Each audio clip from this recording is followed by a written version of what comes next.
road to Wofford College. Let's do this. Oh, look at the little dog. Oh, that's cute. All right, let's do this. We are back online. Whoo, I'm so glad I went ahead and did that bathroom break. Whew. Better to be safe than sorry. That's for sure. All right, let's get back on the road. On the way to In 1,000 feet, take the ramp to I-85 South. On the way to Wofford College. Carolina Panthers training camp. Blitzball champ back here online via the U to the tube.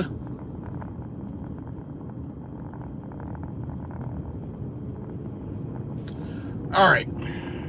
Take the ramp to I-85 South, then merge onto I-85 South. Let's go. Whew, feels so much better.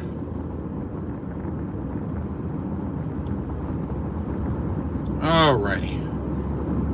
So I should be arriving around 10:18. So said it's supposed to start Continue around on I-85 South for 120 miles. Says it's supposed to start around 10:15. So I'll be there a few minutes afterwards, but still should be fun.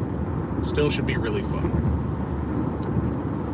But I'm really just looking forward to just seeing more action from the team, looking at each of these drills. Corey was telling me that it's about 2.5 hours long-ish, so should be good. A lot to see.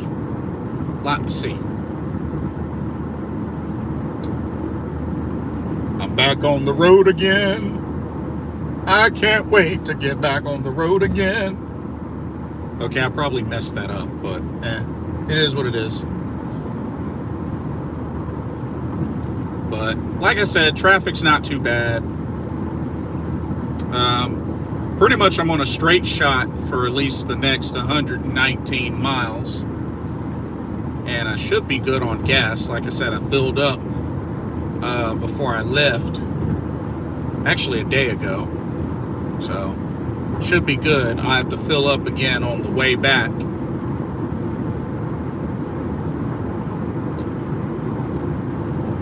Still got a little bit of coffee left.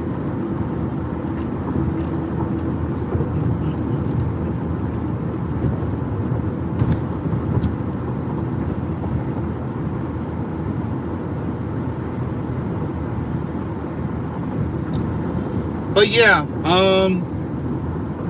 by the way, this will be an open chat, so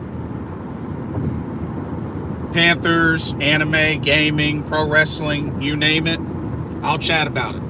So show me what you got.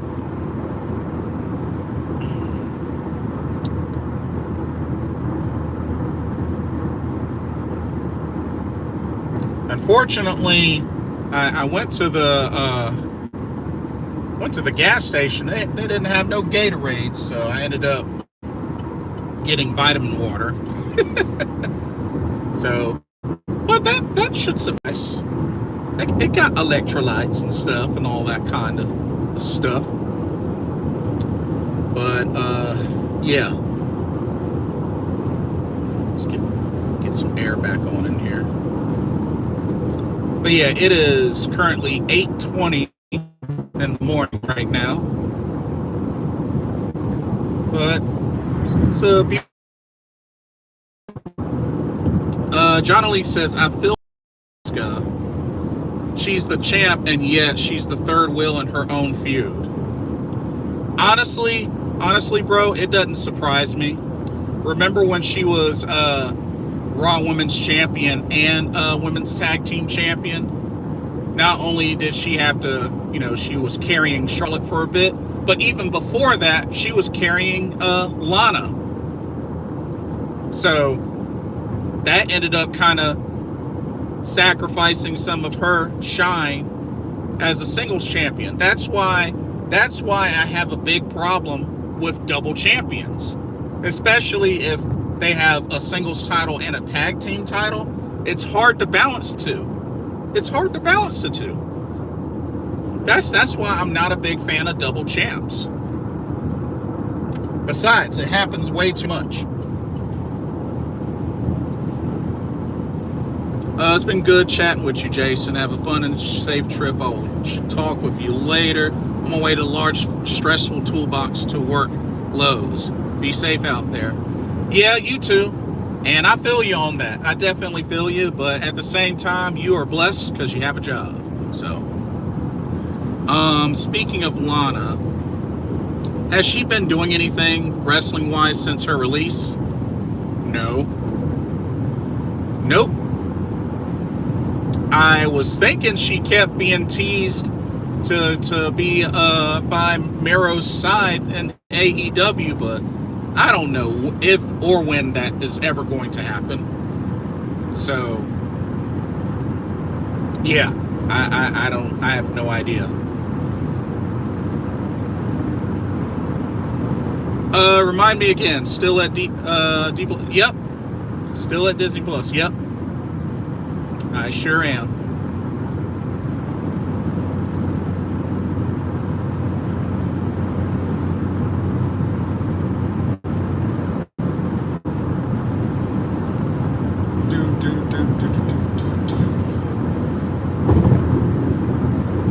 And as much as, I like Drew McIntyre, I still think Gunther should retain the title.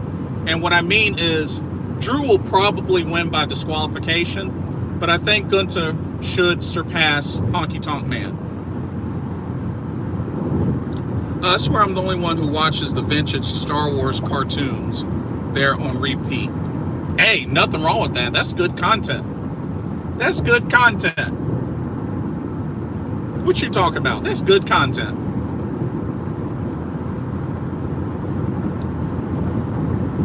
Is there a chance Randy could return tonight?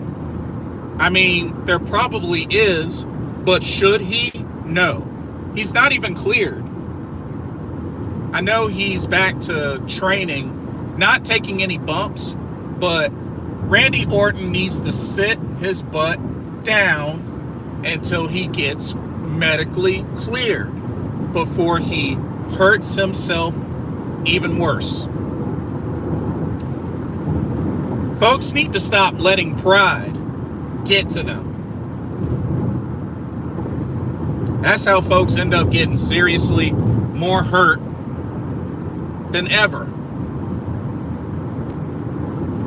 They need to listen to the doctor. I mean, it's his decision, but I think Randy Orton should sit his butt down. And honestly, in my opinion, I think he should retire. Because here's my thing with Randy Orton. What more does he have left to prove? What more does he have left to prove? There's really nothing left for him to prove. So, I mean, but that's just me. But I honestly think he should retire.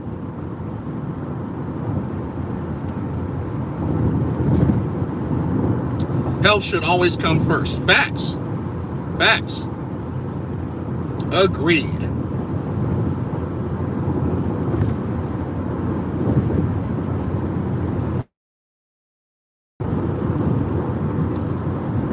But, at the end of the day, it is their decision. But, like I said before, I don't think there's anything left for Randy Orton to prove. I don't think there's anything left for him to prove.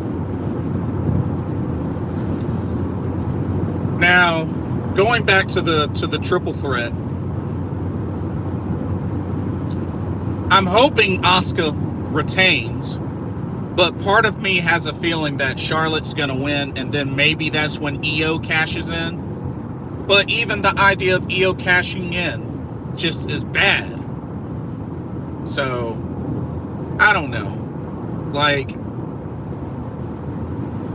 I'm just not really a fan of Io having to have the Money in the Bank briefcase in order for her to become a champion. Like, I hate that.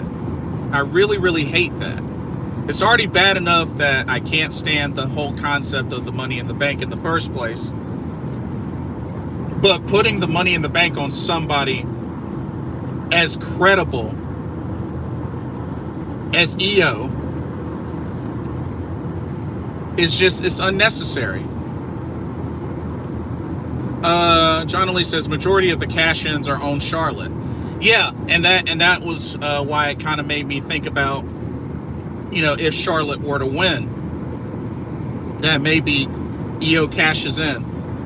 But something also tells me that maybe in the midst of an attempt to cash in, Bayley screws EO over.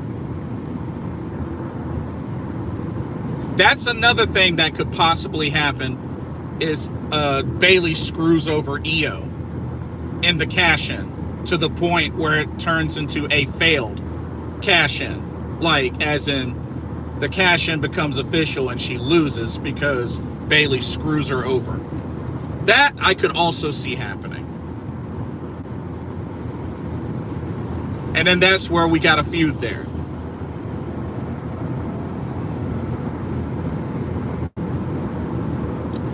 We never got a cash-in at the start of the pandemic, right? Because the Raw Women's title was inside the briefcase. Well, not only that, John Elite, remember, Becky Lynch got pregnant. She was pregnant. So, because she was champion at the time, but since she was going on maternity leave, that was the alternative. So yeah, that was the thing with that.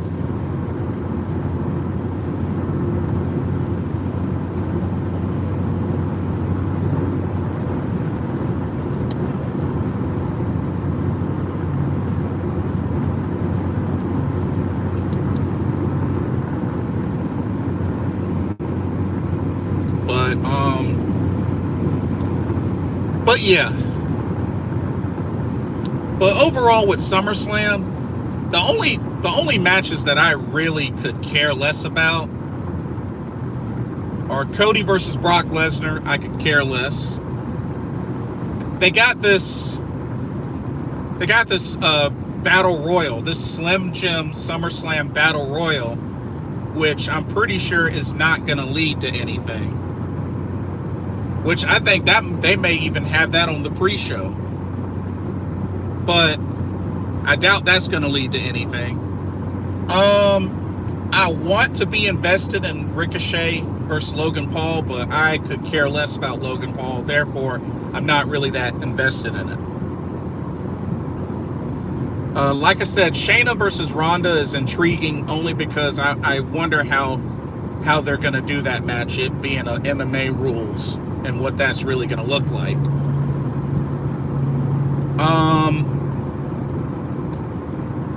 Is there even anything up for grabs in the Battle Royal tonight? Nope. Absolutely not. And that's the crazy thing, because that could have easily have been Becky Lynch versus Trish. You know? That could have easily been Rhea Ripley defending her. Looks like that ain't happening.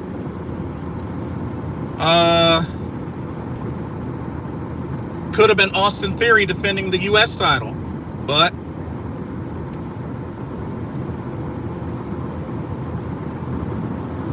yeah, I don't know.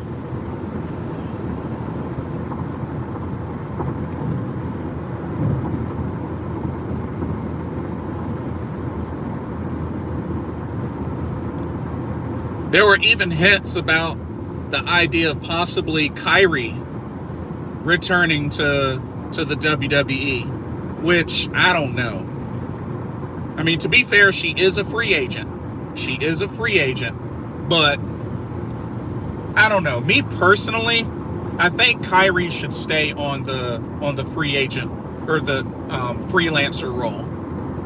Just like Sari, just like Miyuki Takase.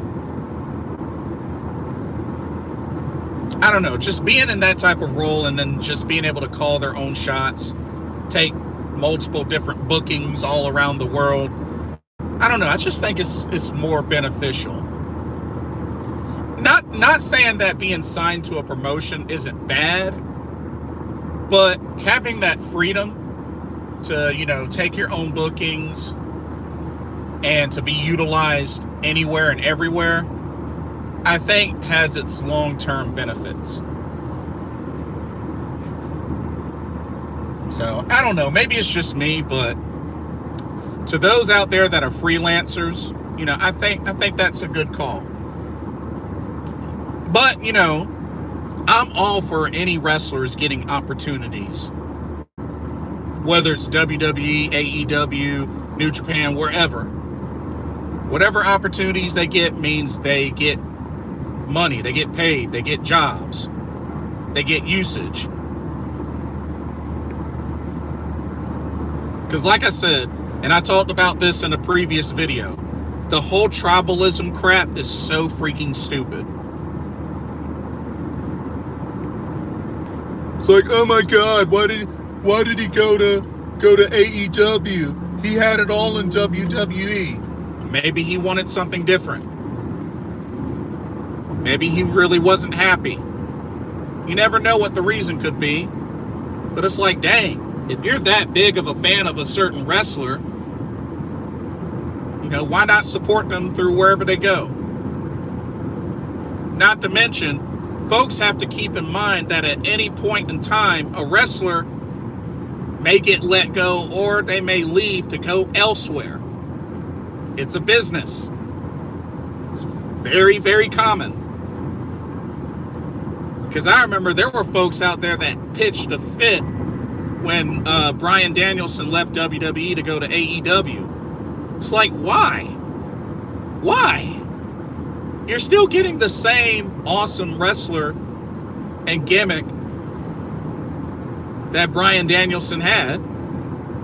Not to mention, folks, especially casual fans that don't do their research, don't even realize that Bryan Danielson was a name even before he came to the WWE. Same thing with Seth Rollins, aka Tyler Black.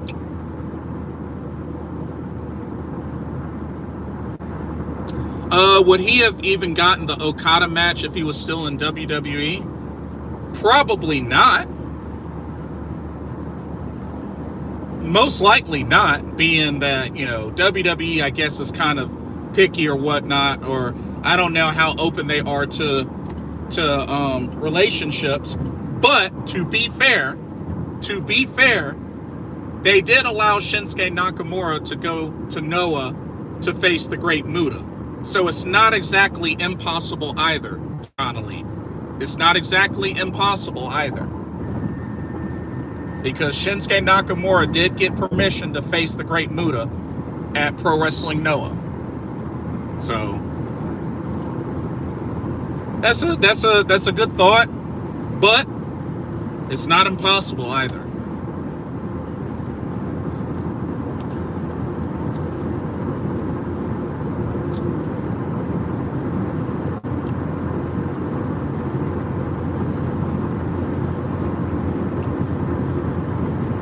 But I know that if anything, Bronson Reed going back to the WWE after the stint he had in New Japan Pro Wrestling was surprising, you know, especially considering he's beaten Okada like one-on-one, fair and square, clean. But I guess he wanted more money, returned to WWE, got the money I guess he wanted. So, I mean, hey, good for him.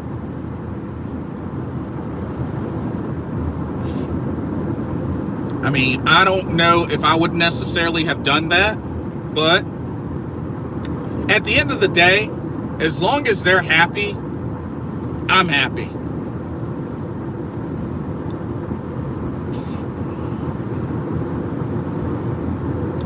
Like, do I think Io Shirai should have returned to Stardom? Sure. But she wants to be in the spotlight.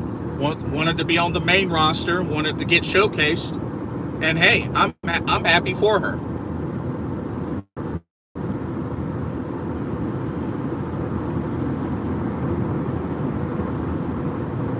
But let me tell y'all, Io Shirai in Stardom versus Io Sky in WWE. And that's only because she's being held back from doing certain things that she did a lot back in Stardom. And that's just how it is. It's unfortunate, but that's how it is.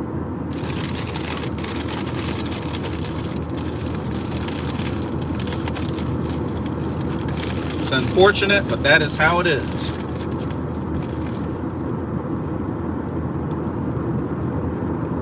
But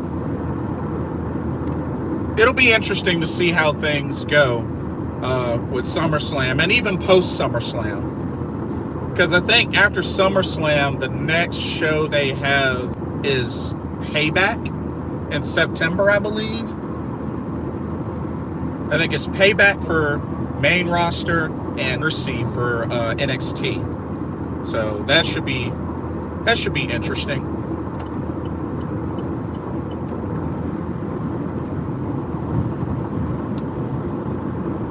But I mean, there's a whole lot to look forward to pro wrestling wise. I mean, the N1 Victory Tournament from Noah's getting ready to start. Still got 5-star Grand Prix action from Stardom. Although it was a bummer to hear how the next Stardom New Blood show will not be on YouTube. So Stardom New Blood 10 will not be on YouTube. Such a bummer, because the rest of the New Blood shows have all been for free on YouTube. So I don't know why they're changing it now, but it's kind of a bummer, because I felt like the New Blood shows really gave fans an opportunity to experience a little bit of Stardom on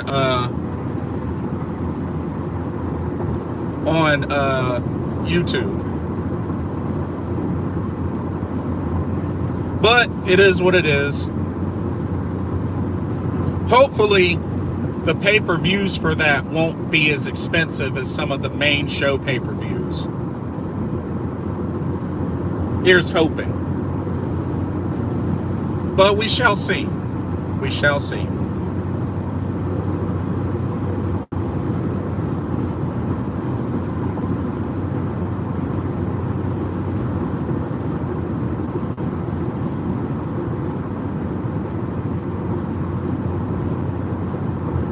But interesting thing with the 5-star Grand Prix, apparently Saya Kamatani was originally booked to win it. She was originally booked to win it. But she's injured. So we'll have to see what kind of audible they call.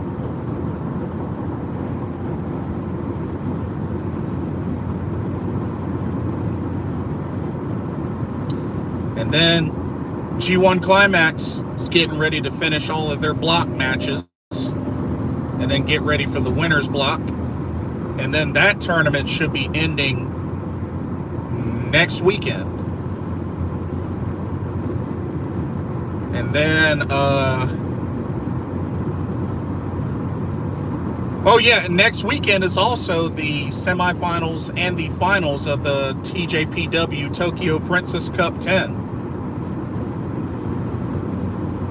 And it all comes down to the final four. Yuki Kamifuku, Yuki Arai, Miyu Yamashita,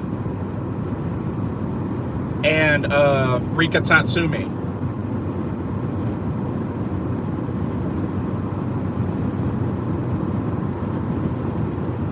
But yeah, there's a lot of pro wrestling goodness to look forward to.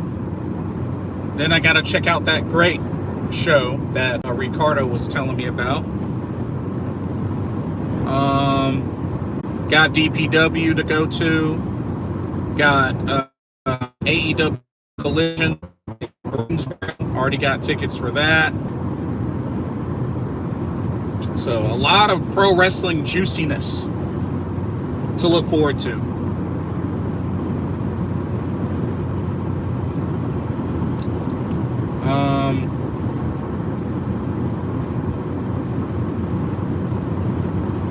Oh, and word is that Risa Sarah supposedly got confirmed for the new Joshi promotion in September, starting with the first show in New York.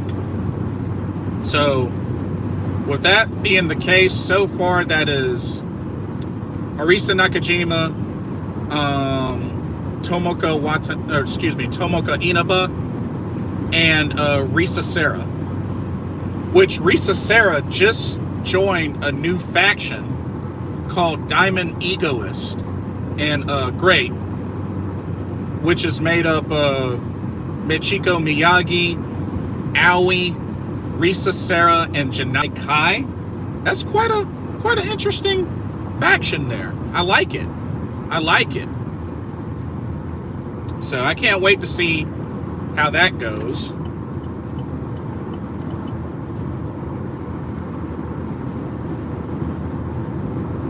Of course, Janai Kai has been mainly freelancer.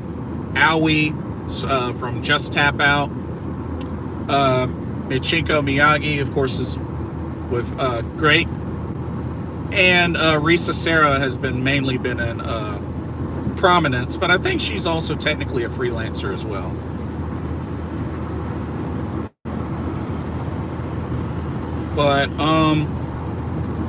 But yeah, this new upcoming women's promotion is supposed to feature Bull Nakano as an on-screen and behind the scenes.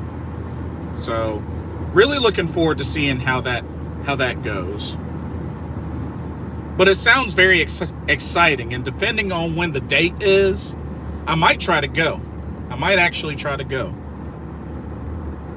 Because New York's not that far of a flight, but then of course it's going to depend on costs and stuff like that. But we shall see. We shall see.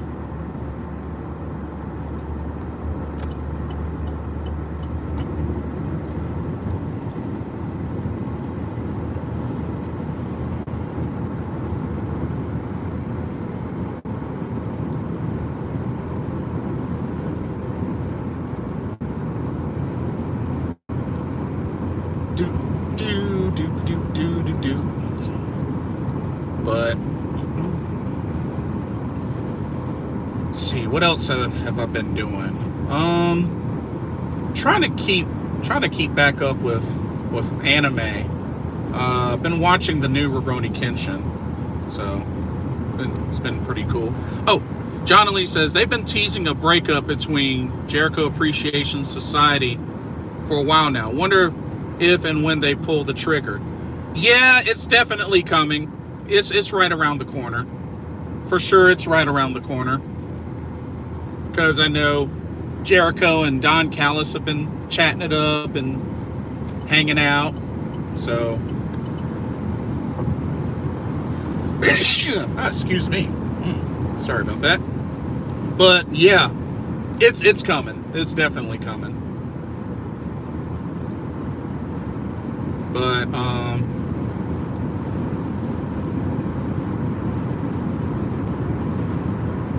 still looking to see what more that they build up to All In, which what do I think of Ilya with the beard? It's interesting. It's interesting. I'm glad he brought back the red eye contacts. I think that's cool that he brought back the red eye contacts. But with the beard, I'm not against it. I'm not against it.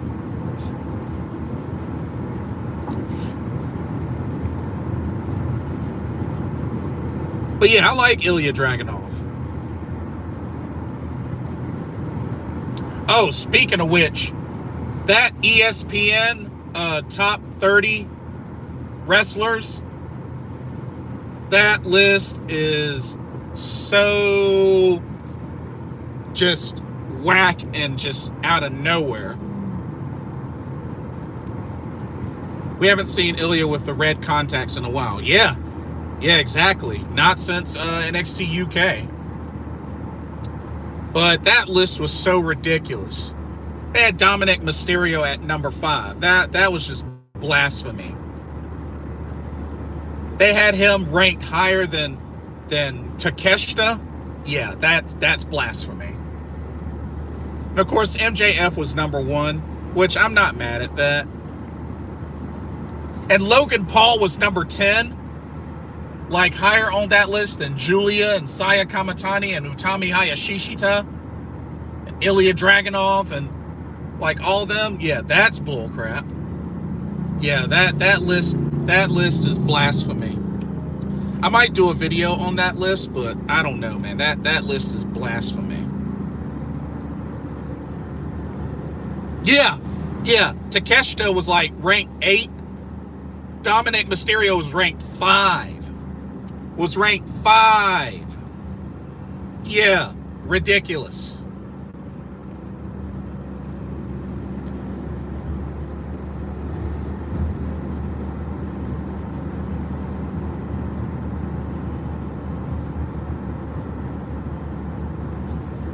And I think Austin Theory was ranked number 3 or number 2. But yeah, Austin Theory was in the top 5. That's ridiculous. You know, I don't hate Austin Theory, but ain't no way he should be that high on the list. That's why I think that list is crap.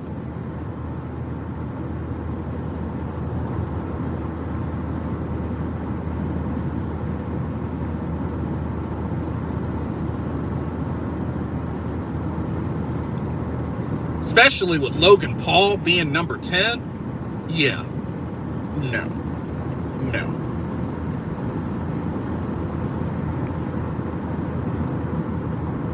Blasphemy would be an understatement. I'm just keeping it real.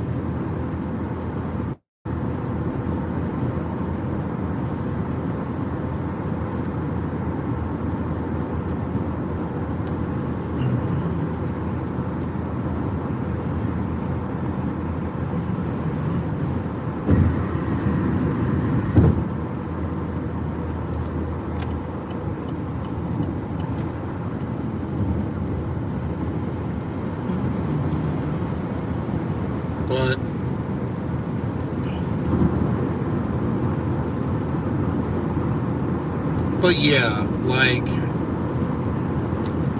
I don't know. I haven't gotten really much feedback on this, but how does everybody else feel about double champions? How do y'all feel about the idea of double champions? Do y'all think it happens too much? Do you think there's not enough of it? Do you think it's not a big deal? Because I feel like the last time a double champion was really special was Jay Lethal. But since then, hasn't really been special. John Elite says hate it, period. Yeah, I feel you. I mean, a long time ago, I thought it was special. I thought it was unique. But then once every time I turn around, it started happening so much, then it's just like, okay, it's not special anymore. It's not. It happens way too much. Whether it's in the indies or whether it's in the major promotion, happens way too much.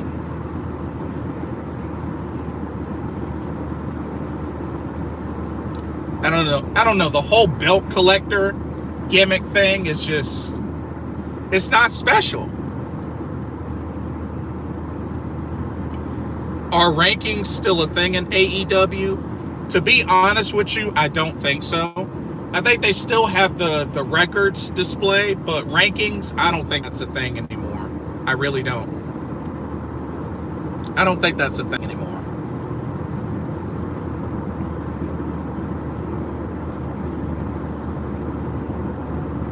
Oh, I just remembered. So, there's a lot of buzz been going on and a lot of backlash based on Lou Fisto's recent comments and just her sharing her experience. And just when it comes to the women's locker room and, AEW women's locker room and stuff like that. And she's gotten a lot of backlash for her thoughts and her opinions on what she experienced. And I guess a lot of that has to do with, not really getting opportunities or like getting an opportunity to showcase but not hired or whatnot. And just, I guess, how women's wrestling is treated compared to others and whatnot. And I'm like this. I'll just say this. Lou Fisto, she has her experiences and she has the right to her opinion and has a right to share her thoughts. I don't think she should be shunned because she felt a certain way about a locker room, stir up stuff. When it comes down to it, when you post stuff, no matter what it is, you're going to get a response. It may not be a good response, and it may not be a bad response, or it could be worse. But, what you put out there becomes open season for anybody to respond to or to react to.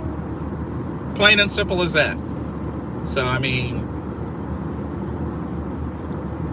I'm just sure that whatever she experienced, wasn't very great, wasn't a good experience. And she was just making others aware.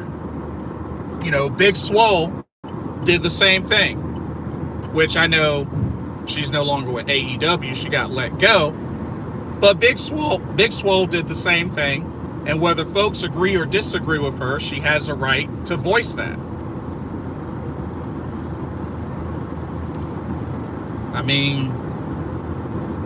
Could she probably have gone about it in a better way? Maybe. But that doesn't change the fact that, she voiced about her experience. And that's all there is to it. Because not everybody is going to have the same experiences. So that's how I look at it. Do I think Lou Fisto should have been shunned for it, or even Big Swole? No, but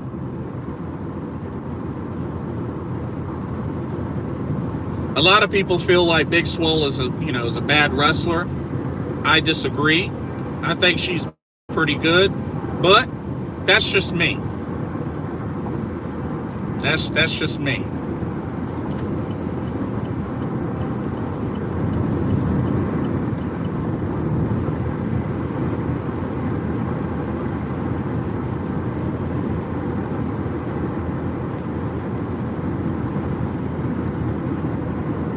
Also, I'll say this as well, because I've had one of these discussions in a pro wrestling Discord that I run. Here's my thing. A lot of people, and this is including me, we complain about bookings and such, especially when our favorites don't get booked, or we disagree with how certain matches go or how certain bookings go. And that's fine. That's totally fine. We all have a right to feel that way.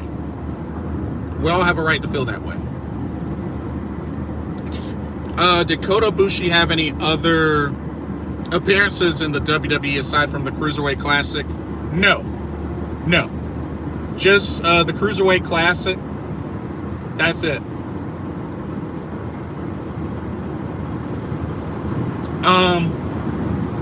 But here's the thing. We can all come up with whatever bookings we feel should happen. We can all suggest how we feel Triple H, Tony Khan, whoever should book stuff. But here's the thing I think we all need to realize. I don't think we all fully realize how difficult and how much pressure there is when it comes to booking talent and booking a card. Because here's the thing. Think about something. If it was that easy, then all of us would be able to do it. All of us would be bookers. All of us would have jobs in that department. And I think people need to realize that there's more to it than we may think. Because there's a lot that could potentially go into that. You know, with bookings, like availability, schedule, stuff like that. You know, for international wrestlers, visas, stuff like that. You know, that's not always easy to do. That's not easy. Not to mention, there's a little something that people fail to forget. And that is the one phrase that should apply to every show. Card subject to change. People keep forgetting that. Anything can happen. Sickness, death in the family, injury, double booking. Anything can happen. Folks need to remember cards subject to change. Like, there's so many folks that get so pissed when something happens and they have to change the card. It's just like, that's why they say card subject to change with every show.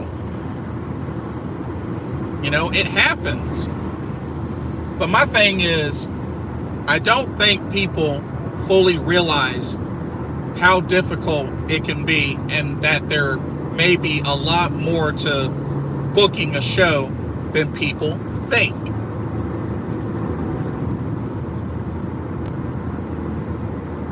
Because if it was that easy, we would all be bookers. We would all be able to easily get a job as a booker.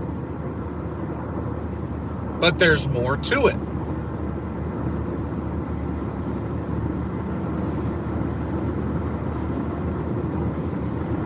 You know, it's like so many people, like, you know, we complain about how the women's division is booked in WWE and AEW and whatnot. It's like, first of all, we have to remember, these are promotions that are co-ed, both men and women. It's not like Stardom or Tokyo Joshi Pro Wrestling, where it's an all-women's promotion.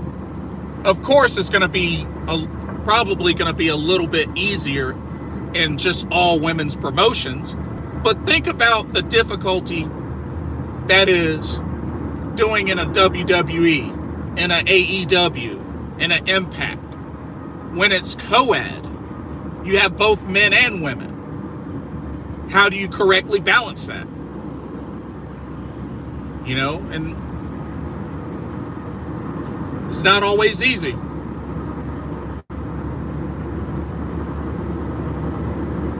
Do I think some can get better?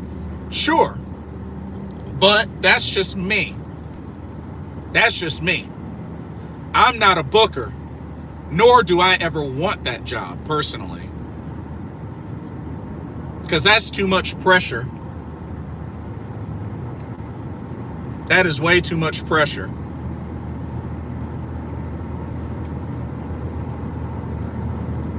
I mean, I give credit to all the bookers out there, but that's way too much pressure.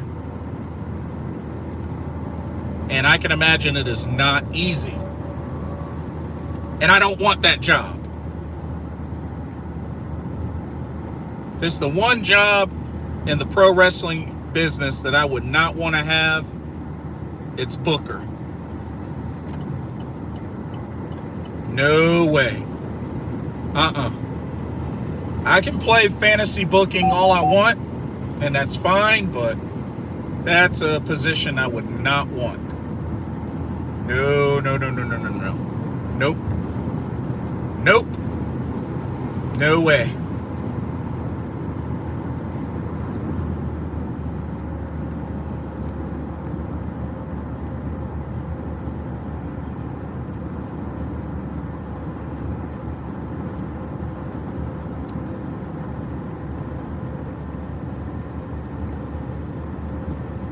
But at the end of the day, I'm just happy to see whenever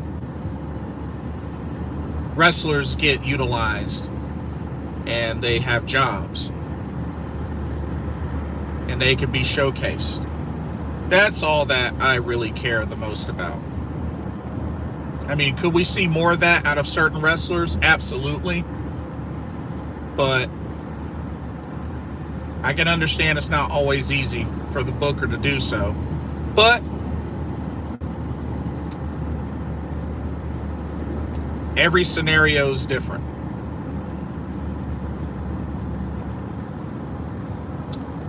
But anyway, I'm almost about an hour away from the venue. It's been a good drive. It's been a really good drive. Shout out to everybody that's joined me for the live stream, the first part and then this part. But yeah, on the way to Wofford College. Looking forward to this Carolina Panthers training camp. I got vitamin water on me, so hopefully plenty to keep me hydrated, because it's supposed to get humid. John Elite says, what you got? I hate how people always follow a wrestler, whether it's an airport, hotel, etc., just for autographs. Oh, thank you for mentioning that. You just brought up another point. These fans are going to mess around and do this kind of stuff over and over, and then we're no longer going to have meet and greet events, because wrestlers are not going to want to do them. They're not going to want to do them. Folks, meet and greets exist for a reason. That is your opportunity. Whether it's after a show, before a show, a separate event, a con, whatever. Meet and greet events exist for a reason.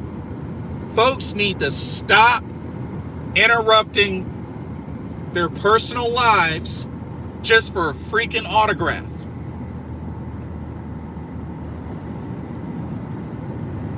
Folks need to stop doing that. Whether it's at an airport, grocery store, restaurant, whatever. Folks need to stop doing that.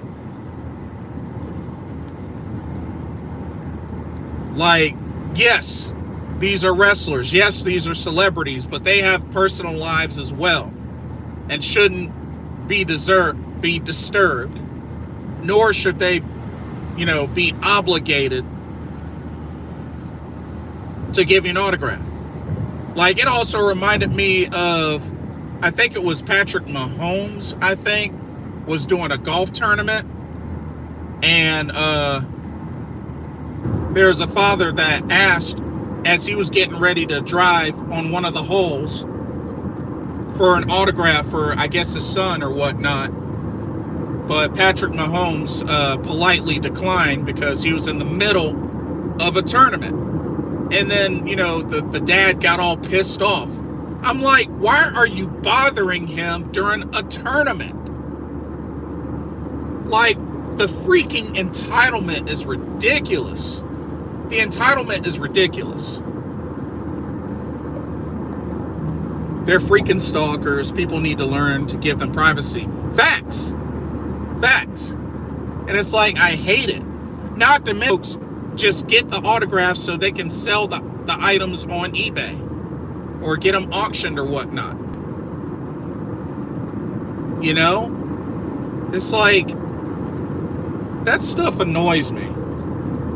It's like you gotta bombard somebody for an autograph or whatnot, a meet and greet. Not only that, like, for me, like, if I see somebody, the most that I will do, if I can clearly see them looking at me, I might wave at them, or I might be like, hey, what's up? Love your work. And I leave it at that. I don't approach them or anything like that. I'll just say, hey, I'll wave at them. I may say, hey, love your work. And I keep it moving. There is a time and a place for that. That's why they have meet and greets. That's why they have meet and greets. It's that simple. And when it comes to those, especially selfies or photo ops or anything like that, I don't touch unless they touch. You got so many creepy fans out there that like to put their arms around, especially the female wrestlers or female celebrities. You got so many of them that got to put their arms and cuddle and spoon the ladies for a picture. And it just looks awkward and creepy. Like, y'all need to chill with that. That's why my rule is I don't touch unless they touch. If she wants to put her arm around me, I'll do the same. I'll match it. You know, if she wants to give me a hug, I'll match it. But I let them initiate the contact first. I let them initiate the contact first.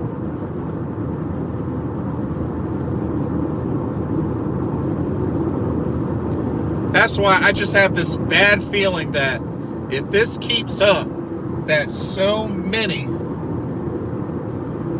fans out there are going to ruin meet and greets to the point where they won't happen anymore or as much.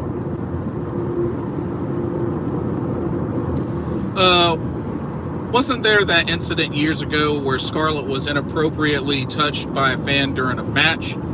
I don't know if it was Scarlett. I thought it was Alexa Bliss.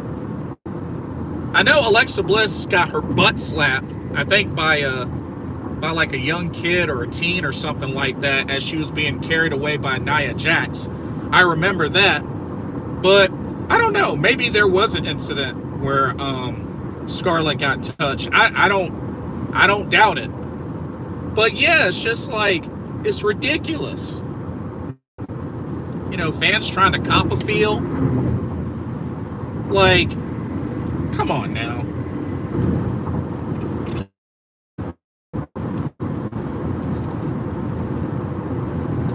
It's really ridiculous. It's like, oh my God, grow up.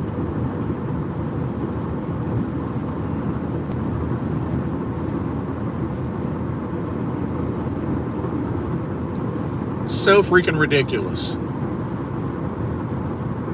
Gonna mess around and end up ruining it for, you know, any opportunity of meet and greets happening. It's ridiculous. I mean, tribalism is bad enough. Now we got awkward fans getting all touchy-grabby feely.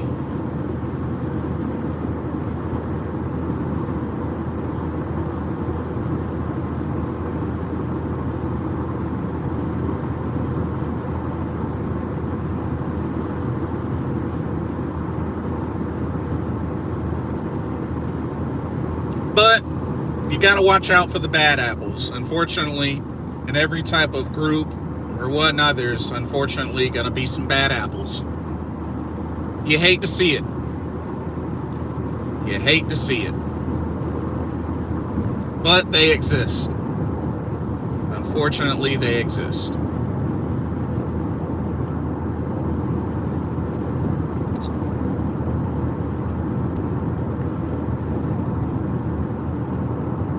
Oh, and shout out to all the folks that are attending EVO. Hope everybody is having fun over there in Las Vegas. A new Under and Night Birth got announced. I think for next year. I saw that. I think some characters in Street Fighter 6 getting new outfits. Killer Instinct is apparently getting a new update. So I thought that was interesting. I think a free update.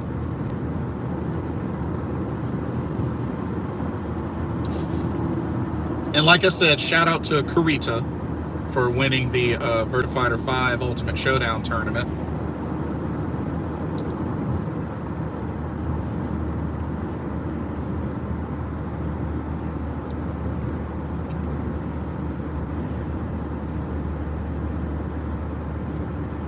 But yeah, I need to get back into Virtua Fighter. I hadn't played in a hot minute. Need to get back into that. Been playing a decent bit of Street Fighter 6. Got Zangief and Chun-Li to Platinum, but haven't been able to go any higher than Platinum 1 for both characters. But, you know, I don't care too much about rank mode. I'd rather just play, you know.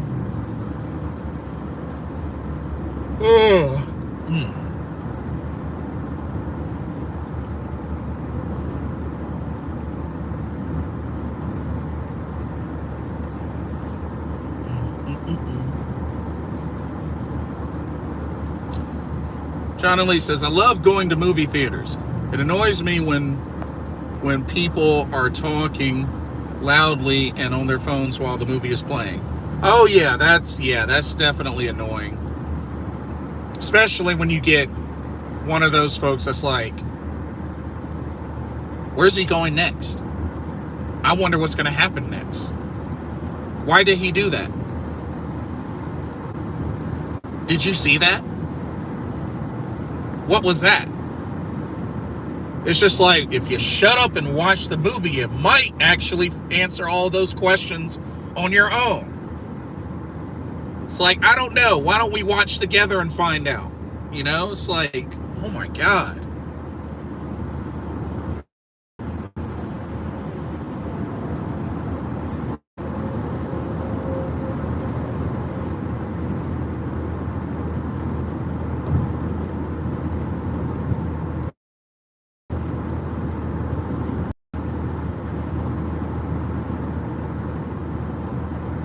But yeah, that's pretty annoying. But traffic's starting to pick up a little bit, just a little bit, but nothing too crazy. I haven't had to go through any construction or any type of traffic jams yet. I probably will on the way back though. So we shall see.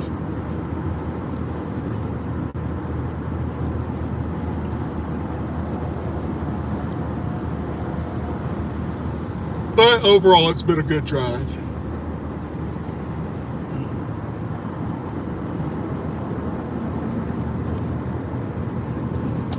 Well, I think this is the last of the coffee.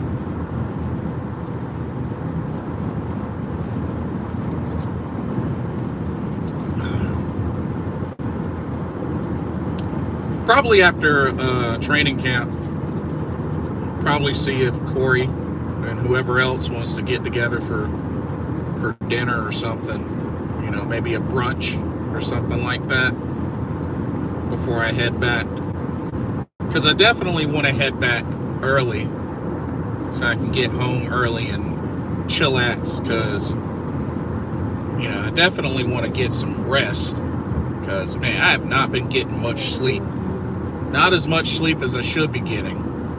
So want to definitely do that tonight and tomorrow before starting another week of work.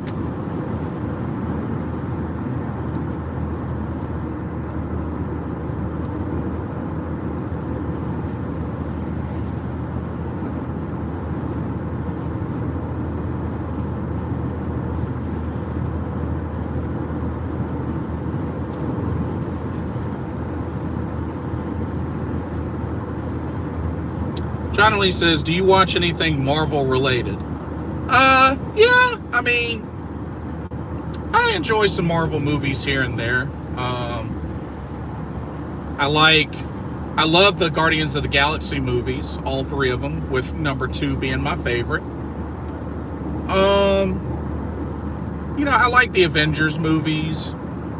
Wasn't really a fan of Eternals. Wasn't really digging that. I like the Iron Man movies. I like the Black Widow movie. That was pretty good. The Captain Marvel movie was really good. I still need to watch the final 2 Ant-Man movies.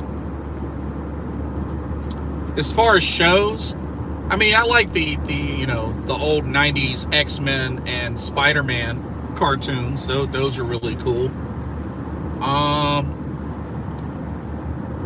But yeah, that's pretty much it. I mean, I watch, some stuff here and there. I'm more into anime than I am into Marvel stuff, but only just because my knowledge for anime is a little bit bigger, well, more like a lot bigger than my comic, Marvel, DC, and all that sort of knowledge.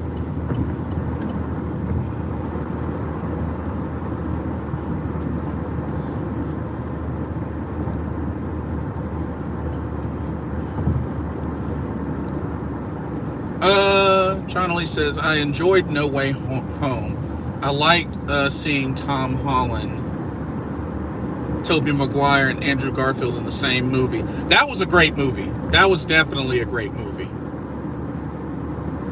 Definitely enjoyed that movie. Saw that in the theaters.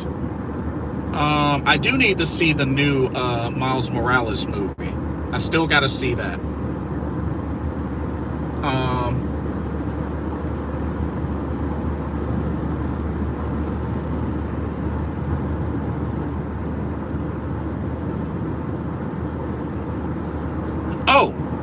I did see the new Ninja Turtles movie, Mutant Mayhem. I won't spoil anything, but the Ninja Turtles movie felt more like a comedy than an action movie, to be honest with you. It felt a lot more like a comedy. But it was still very unique. It was very unique. And for those that plan on seeing it, be sure to stay till mid-credits. There's a mid-credit scene. Guardians was fun. Guardians 3 was the perfect swan song for James Gunn. Yeah. Good call. Good call. But yeah, definitely enjoyed Guardians 3. Have seen all 3 in the movie theaters, so definitely love me some Guardians. But yeah, I saw the Ninja Turtles movie, a 10 a.m. showing, this past Wednesday. But yeah, I'd say if you're a hardcore Ninja Turtles fan, I'd say check it out. Just be aware, that it is different. It is a reboot. So, it's different.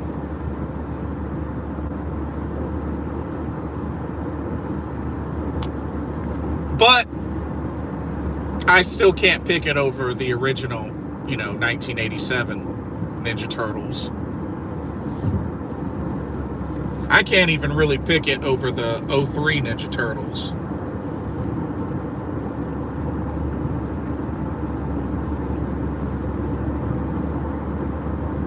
And I haven't really seen much of the Nickelodeon Turtles either. John Lee says, I like TMNT. My favorite would be the 1990s movies. I'm thinking about checking out the new one. Yeah, I'd say why not? I'd say, check it out. Why not? It apparently, GameSpot and IGN gave it good reviews. They gave it good reviews, so take that for what you will. But that was mainly my childhood. So for me, it was Teenage Mutant Ninja Turtles with a little bit of Transformers. For my brother, which he liked Transformers as well, but he was more of a G.I. Joe guy. He was more of a G.I. Joe guy. But yeah, growing up, Ninja Turtles, that was really my first love when it came to cartoons.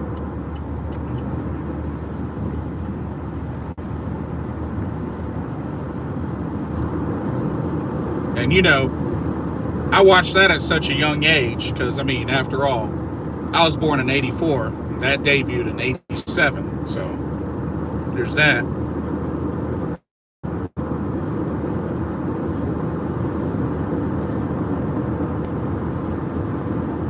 But yeah, that was my first love. And I do think it's pretty cool that it was announced at San Diego Comic-Con that Nickelodeon would get the license to show the original 87 Ninja Turtles series.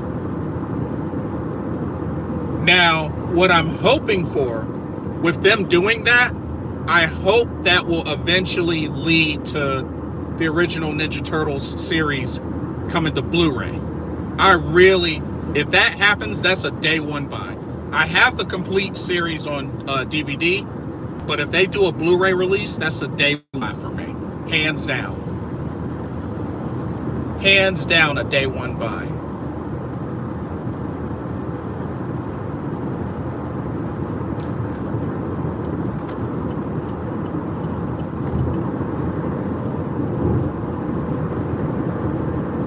John Lee says, I like Rise of the Beasts. My only nitpick was Optimus Prime in the 80s design without the battle mask on. Still feels weird to me. I'm used to him with always the battle mask in the cartoons. Now, I haven't seen Rise of the Beasts. Personally, I feel kind of iffy about the Michael Bay Transformers movies. Like, I'm more for the old school cartoon. But, speaking of which, I got a chance to meet Frank Welker and Peter Cullen at last week's GalaxyCon. That was really cool. You know, Frank Welker, the original voice of Megatron, Peter Cullen, original voice of Optimus Prime. Got a chance to meet them. But yeah, the Michael Bay films, I mean, the Transformers ones were at least better than the Ninja Turtles ones. I'm sorry. The Ninja Turtle Michael Bay films suck. I mean, I've only seen the first one. I refuse to see the second one. Did you meet anyone else at GalaxyCon last week? Yes. So, a rundown. Met Frank Welker, met Peter Cullen, met Lori Petty. I met Alex Lay. I met Susie Yang. I met Ming-Na Wen. Met Arn Anderson. Elizabeth Maxwell. Billy West. And yeah, that's pretty much it. That's pretty much everybody that I met at GalaxyCon. And it's like I said in a previous video, I did enjoy GalaxyCon, but there's a lot of stuff they need to fix that happened this year. There's a lot of stuff. Like the volunteers, they got to do volunteers, and there isn't why any of the VIPs should have been turned away.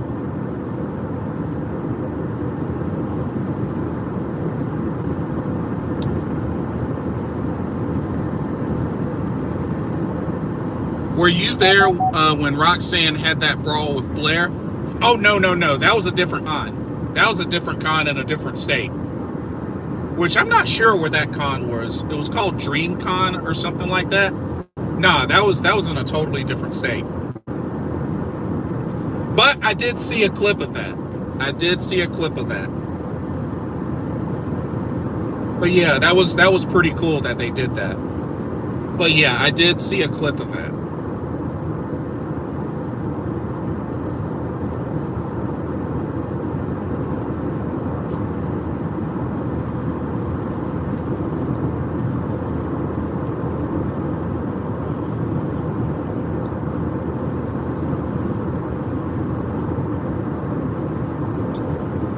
But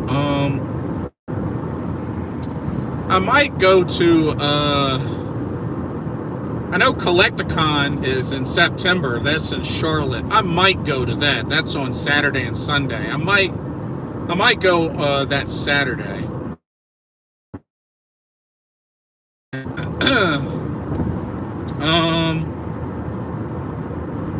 I think Queen City Anime is actually this weekend. It's either this weekend or next weekend.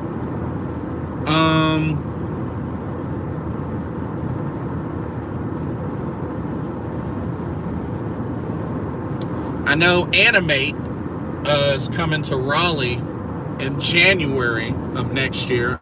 I might go to that. I might go to that. It's from the same folks that do GalaxyCon.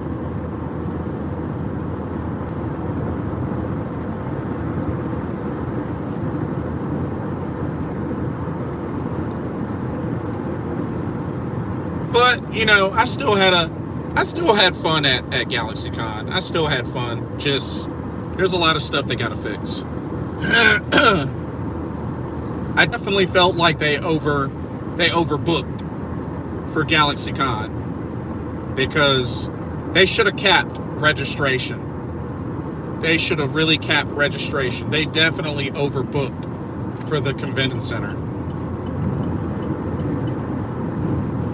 They also need to invest in, they really need to invest in the rope barricades, which I would think by now they should be able to afford that.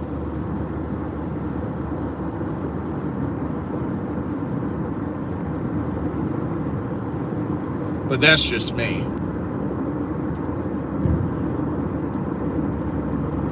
Has JDF done anything else outside of Power Rangers? I only know him from Power Rangers. Well, don't forget, he was also an MMA fighter. He did MMA. So, you know, he competed in MMA. But that's all that I know. And he also was a thug in an episode of Family Matters. He was a thug in episode of Family Matters when Steve Urkel, 3J, and Richie used the transformation chamber to turn into 3 Bruce Lees to beat up a gang of thugs at a park, at a playground. So he was in that episode.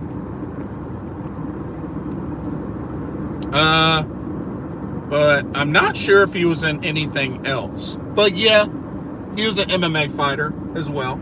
So.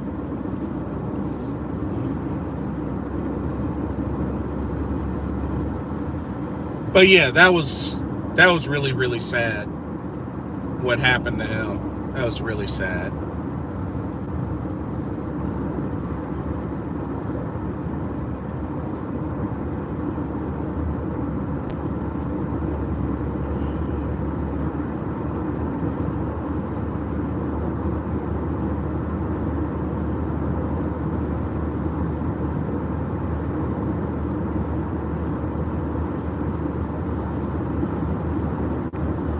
Would have been awesome to have met him as well. But, yeah.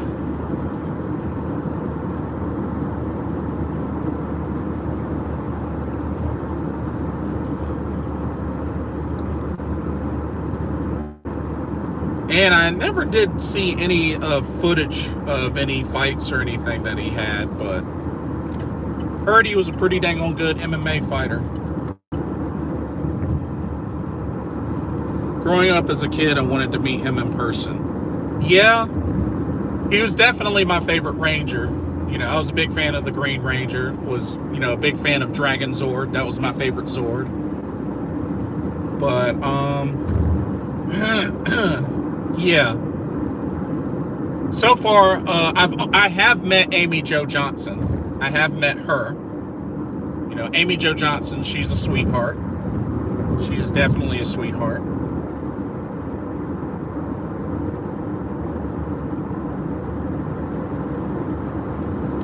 She was definitely one of my crushes growing up as a kid.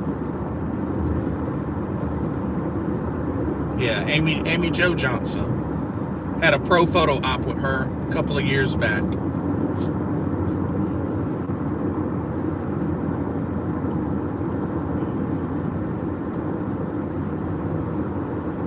Cool that you got to meet Kimberly. Oh yeah, met her and attended her Q&A panel. It was really good. She also has a great singing voice. She can sing too. She has a beautiful singing voice.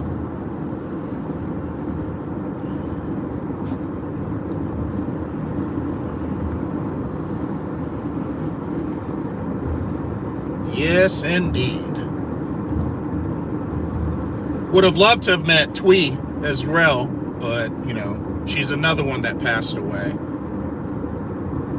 Heard a lot of great things about Twee. Although I did see the Netflix special, Power Rangers. It was all right, but it definitely felt kind of weird.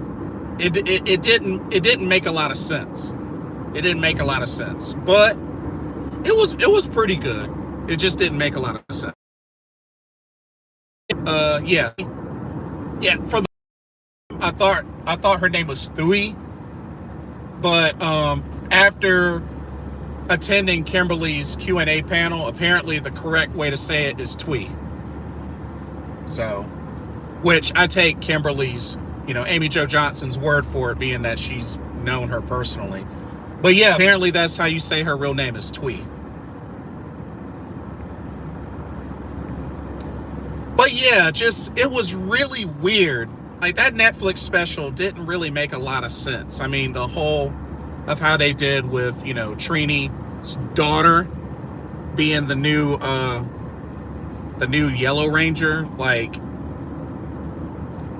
I don't know. The way they kind of had that tie-in just didn't really make a lot of sense. But I'd say check it out. It's pretty much in the form of a short movie. But I'd say check it out. You might like it, but it didn't make a lot of sense. So that's the only thing.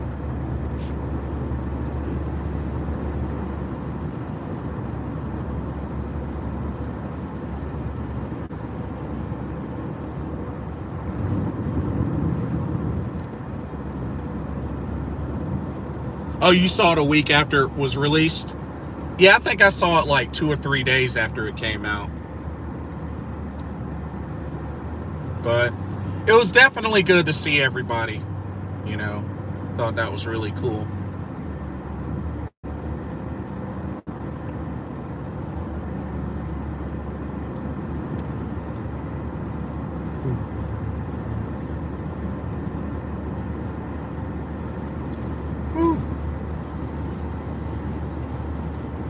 And they made Rita Repulsa an android. Yeah. Which, I mean, the original actress for, Rita Repulsa is no longer here. So I kind of sort of get it. In a way, I kind of sort of get it. But, it was still weird. It was still rather weird.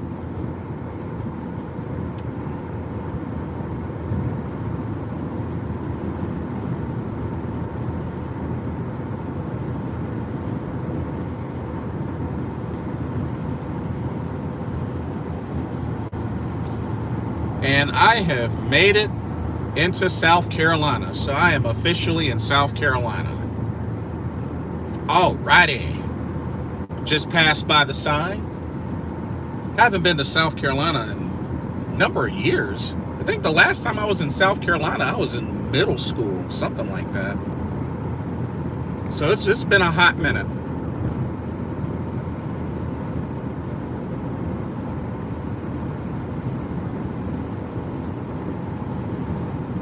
It has been a hot minute.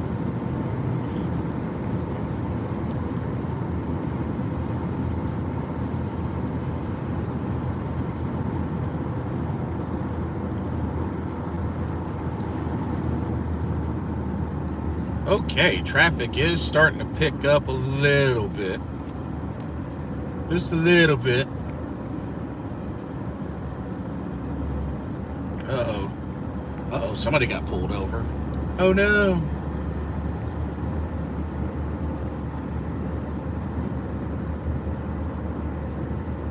Yeah, it's definitely starting to pick up a little bit. But should be a lot of fun.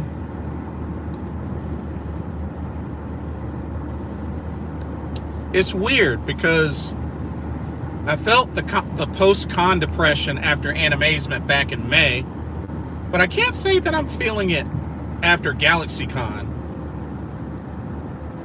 The Marvel shows are okay. Their recent show, Secret Invasion, was a disappointment. There were a lot of unanswered questions. Oh, really? I think the last two Marvel shows that I watched were Falcon and the Winter Soldier and WandaVision. I still need to finish Hawkeye. I never did finish Hawkeye. I'm not really that big into Loki, so I'm probably gonna skip that. And I still need to see Moon Knight. I haven't watched Moon Knight yet. So there's still a handful of Marvel stuff that I gotta watch. But WandaVision and Falcon and the Winter Soldier were the last shows that I watched all the way through.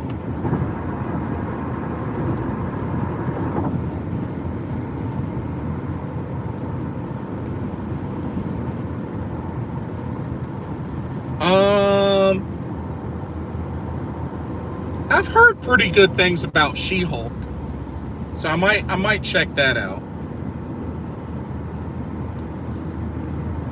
John Ali says it's crazy that Tom Cruise is in his 60s and he still does his own stunts. Yeah, that is right. He is getting up there in age, for sure. And I heard great things about the most recent Mission Impossible movie. So, might have to check that out. Haven't seen a Mission Impossible movie in a long time. Not really since the first, to be honest with you.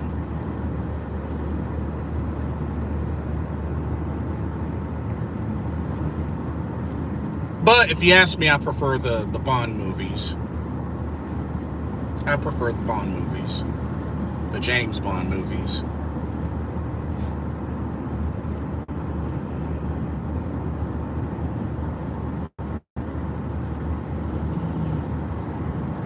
Which I still need to see the most recent James Bond movie. The last James Bond movie I saw was Skyfall.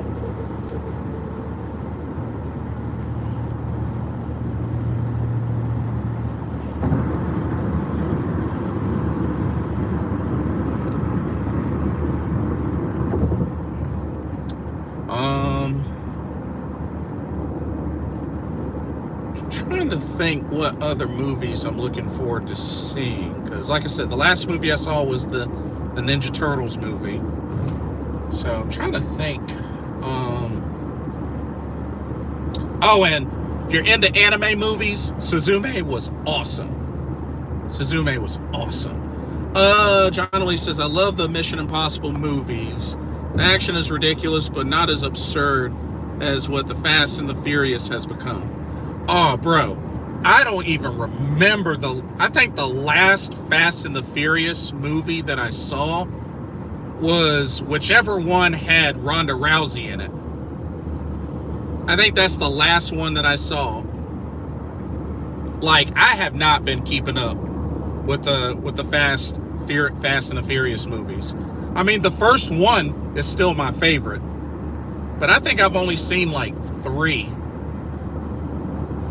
I mean, I've never even seen Tokyo Drift. That's how much I've fallen behind. Like, I have not been keeping up with the order or anything like that, to keep it real with you. That would be number 7, which was Paul Walker's final movie. Yeah, that one. Yeah. I actually saw that in the theater. But yeah, like, I don't know. I just feel like it's gotten kind of ridiculous. But I haven't seen them all, so I can't say too much.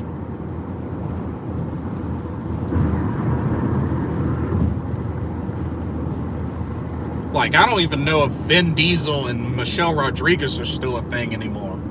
I don't know. It's weird. I mean, is Jordana Brewster even still in the series? Like, yeah. Or Ludacris? But, yeah.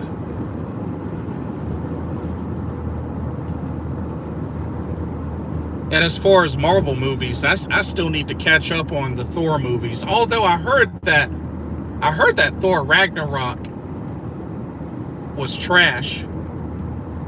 And I heard that Thor Love and Thunder was okay. So I don't know. But like I said, I saw Eternals in the theater and I wasn't impressed. I wasn't impressed.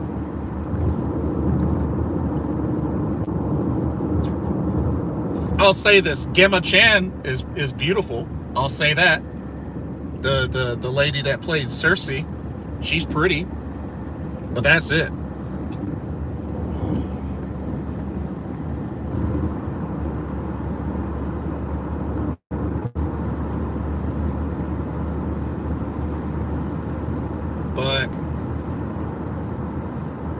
But yeah, like,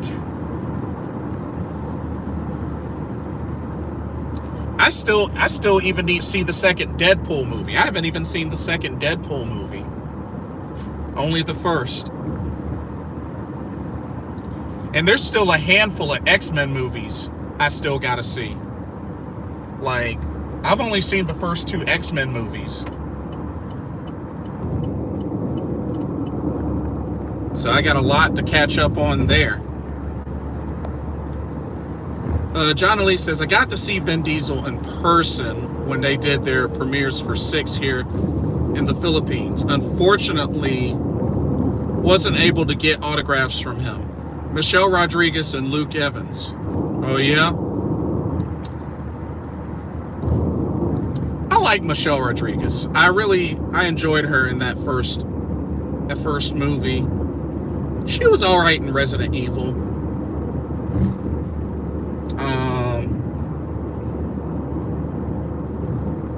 She was in a boxing movie. I can't remember the name of it. I think it was Girl Fight. But she was in a pretty good boxing movie.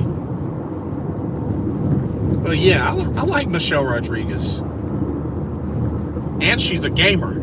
She's a gamer.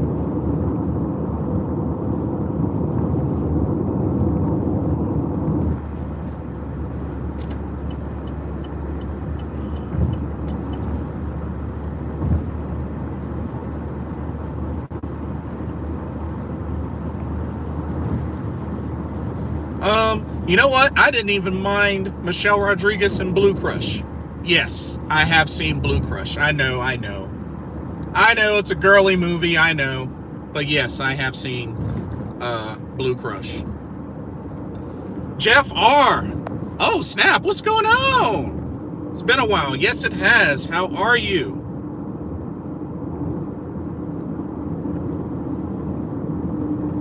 John Elise says, Fast and Furious is what introduced me to Paul Walker and Vin Diesel.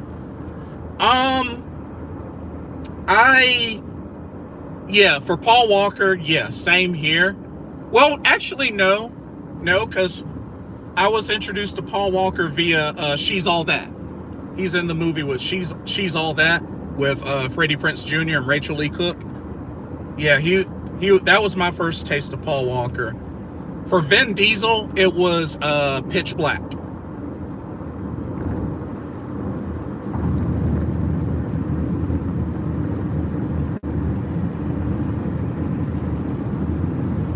But yeah, Pitch Black, Chronicles of Riddick, stuff like that. And then later on, I saw Fast and the Furious.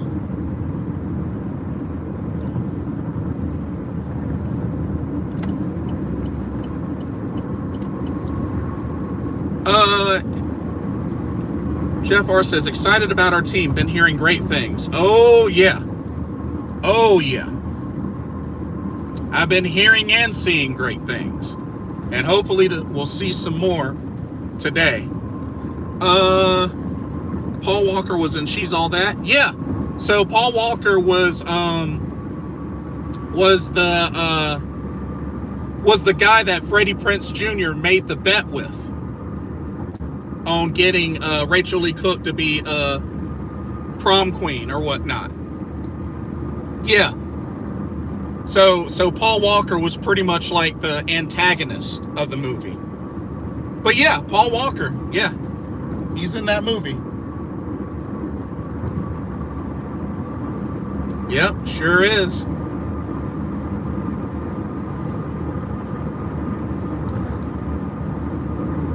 But yeah, Rachel Lee Cook was at GalaxyCon as well. But I had met her before at a previous GalaxyCon. She is a sweetheart. And she's still all that. Very gorgeous.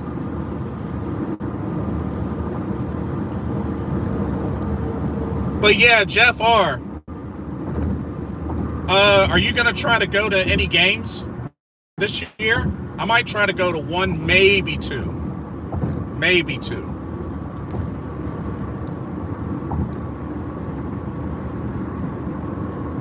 But I'm definitely excited for what they got going with the Panthers. Like I said. Oh, you're planning on going to the game against Dallas? Oh, that should be really good. That should be good. We haven't beaten Dallas. We haven't beaten them in a while. I think the last time we beat Dallas was the Thanksgiving game when they had Romo. I think that's the last time we beat Dallas. So it's been a hot minute. So we gotta get revenge on them. I think they beat us the last 2 times. So we owe them a beatdown.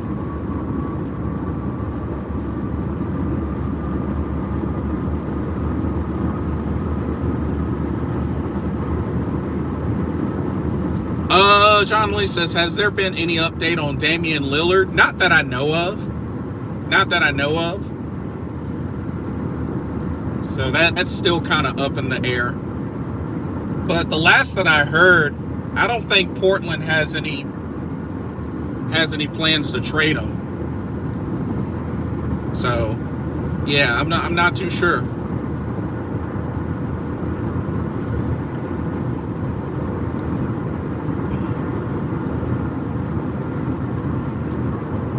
All right, I am 19 minutes away from Wofford College. Almost there. Yes, indeed. As a matter of fact, exit's coming up. I need to move over. Woo! All right. But yeah, I have to say, overall, this has been a very peaceful drive. But I guess that's the benefit of leaving 6:30 in the morning. In half a mile, keep right at the fork to stay on I-85 South. Have there been any big moves in the NBA? You know what? I really don't know, to be honest with you. Keep right at the fork to stay on I-85 South. NBA, I haven't really been keeping up. Aside from my team, the Dallas Mavericks, I haven't really been keeping up. Continue on I-85 South for 8 miles. I know that we're keeping Kyrie Irving. We re-signed him, which I'm not really a big fan of, but I can't say that I've really been keeping up. And I think Anthony Davis just got a re-signing to stay with the Lakers, I believe. But yeah, I can't say I've really been keeping up. Yeah, Jeff R is saying Anthony Davis got a big extension. Yeah, I heard it was pretty huge.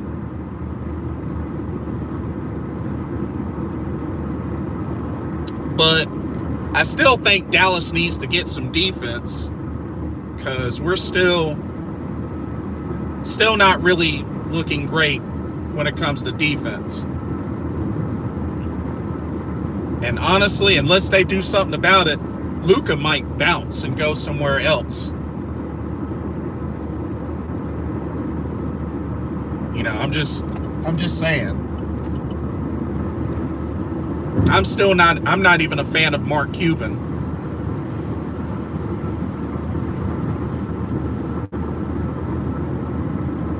Blitz, what time does practice begin and end today?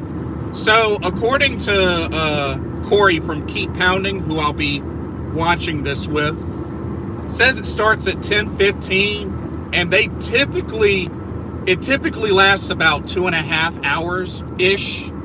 So about 2.5 hours, but it's supposed to begin at 10:15.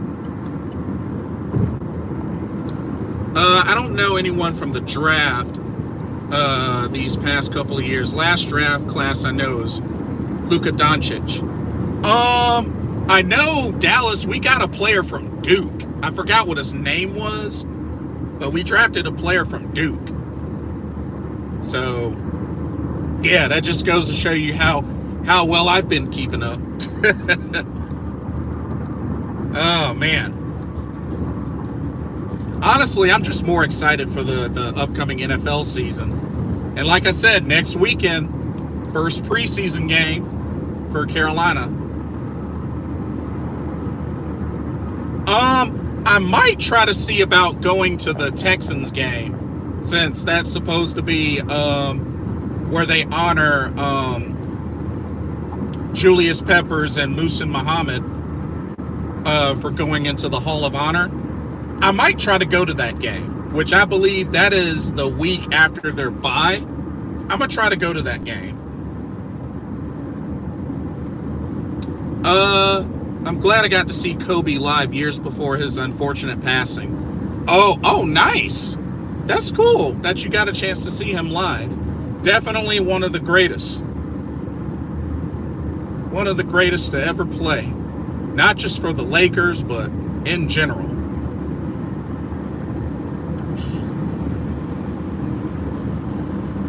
Yeah, it was really unfortunate.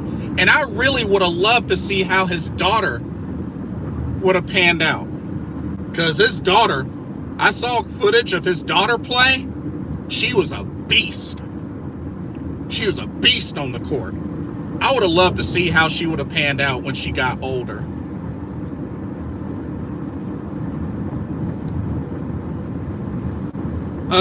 Ricardo says, just finished watching the N1 Rumble, and I'm worried about the status of Saxon Huxley. I saw a ref putting up the X sign after Huxley was eliminated from the Rumble match.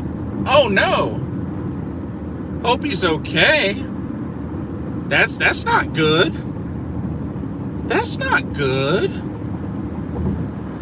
It was back in 2011, a month before the playoffs started. I left the States the week after. Oh, okay. Nice. 2011. 2011, that's the season that's the season the Dallas Mavericks won the title. Jeff R says, hopefully you can make a post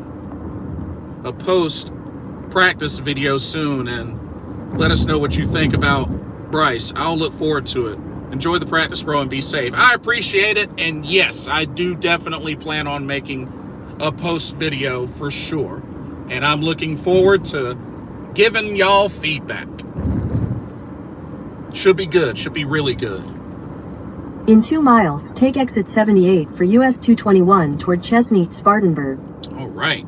Time for the next upcoming exit. And Gigi was young, too, when her dad passed. Yeah. Like, she was like, what, 13? What, 12, 13? Something like that? But, yeah. Or maybe younger, maybe older. But yeah, I was really looking forward to seeing her grow and see how she does on the court growing up, because she was looking good. She was looking really good. I mean, you could definitely see her father in her play. But I mean, hey, when you have a father like that, that's a 5-time NBA champion, I mean, it kind of makes sense.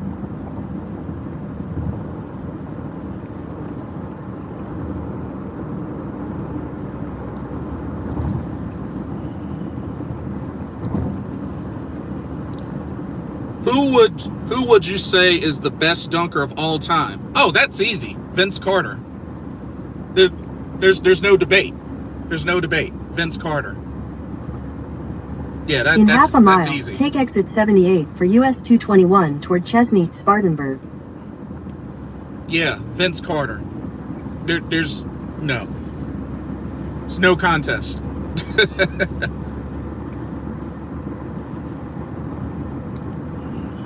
I liked his elbow dunk. Oh man, Vince. Take exit 78, then turn left onto US 221 South. Vince did all sorts of crazy dunks. Didn't matter if he was with Dallas, with the Nets, with the Raptors. Turn left onto US 221 South, Chesney Highway. Signs for Spartanburg. I mean, even back at UNC, he did crazy stuff back in UNC. But yeah, and don't get me wrong. Continue on US 221 South for 5 miles. And don't get me wrong. I know a lot of folks want to say Spud Webb and Dr. J and Michael Jordan and, Nate Robinson and Gerald Green. I mean, there's a lot of great dunkers, but I gotta give it to Vince Carter. I think it easily goes to Vince Carter. Didn't Vince retire right before the pandemic? It was either before or right at it. One of the two, but I think you're right.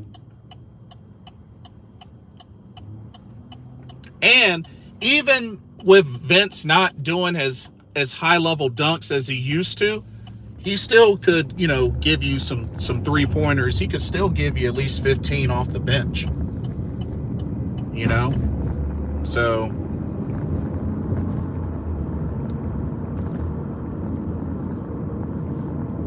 So definitely Vinsanity, he was quite a treat. Quite a treat. And I'm glad he got a chance to play for the Mavericks. But dude was a beast. Came close to a championship with the Nets. Came so close.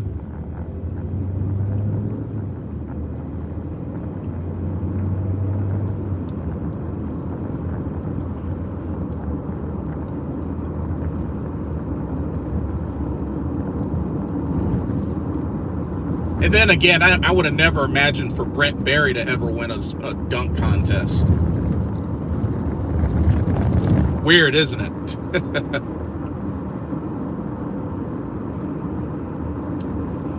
Okay. I am about 9 minutes away, so I'm going to go ahead and get off of here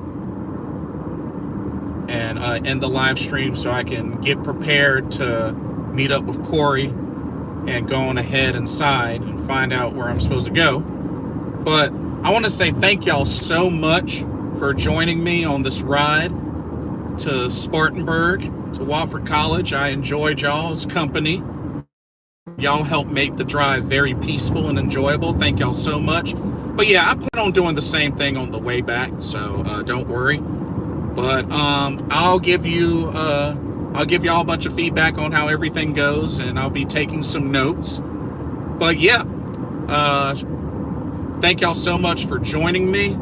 I'm gonna get ready to head inside. I'm not that far away. So for Blitzball Champ Gaming, my name is Jason Ingram. I will see y'all back online later on today and give my feedback. Alrighty, take care. Peace out, y'all.